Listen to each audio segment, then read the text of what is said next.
മുഖ്യമന്ത്രിയെ ഉടൻ പ്രഖ്യാപിക്കുമെന്ന് KPCC പ്രസിഡന്റ് സണ്ണി ജോസഫ്. നേതാക്കളുമായി ഇനി ചർച്ചയുടെ ആവശ്യമുണ്ടെന്ന് കരുതുന്നില്ലെന്നും സണ്ണി ജോസഫ് പറഞ്ഞു. തീരുമാനം ഹൈക്കമാൻഡ് അറിയിക്കും. തീയതി പറയാനില്ല. ഞായറാഴ്ച തന്നെ പ്രഖ്യാപിക്കുമോ എന്ന ചോദ്യത്തിന് KPCC പ്രസിഡന്റ് കൃത്യമായ മറുപടി നൽകിയില്ല. ശുഭോദർക്കമായ ചർച്ചയും തീരുമാനമാണ്. ഹൈക്കമാൻഡ് അറിയിക്കും. അതിലെ വിവാദ നടപടികളെല്ലാം ഒഴിവാക്കാൻ വേണ്ടി പ്രത്യേകം ഞങ്ങളെല്ലാവരും ചേർന്ന് ആവശ്യപ്പെട്ടിട്ടുണ്ട്.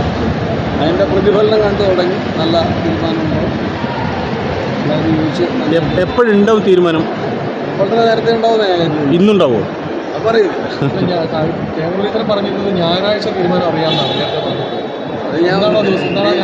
ഡേറ്റ് ഞാൻ പറയുന്നു. പൊതുവിലൊരു ജനമനസ്സിലൊരു ചെറിയൊരു അപ്രിയം ഉണ്ടായിട്ടുണ്ട്. കാരണം ഇതിങ്ങനെ നീണ്ടു പോകുന്നത് അത് പരിഹരിക്കാൻ വേണ്ടിയാണ് ഇന്നലെ തീരുമാനിച്ചിട്ടുള്ളത്.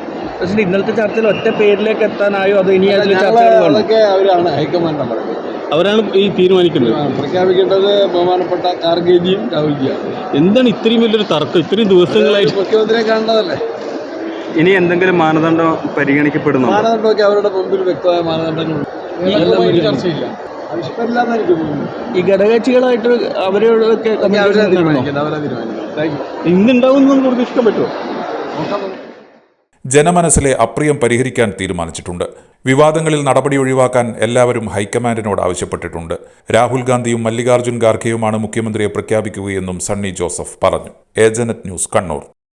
Kannur BMH care at home ഇനി മുതൽ ഒരൊറ്റ ഫോൺ കോളിൽ രോഗി പരിചരണം വീട്ടിലെത്തും. പരിചയസമ്പന്നരായ നഴ്സുമാരുടെയും ഡോക്ടർമാരുടെയും മറ്റ് വിഭാഗങ്ങളുടെയും സേവനം വിളിക്കൂ 9061 423 423. Baby memorial hospital, Kannur.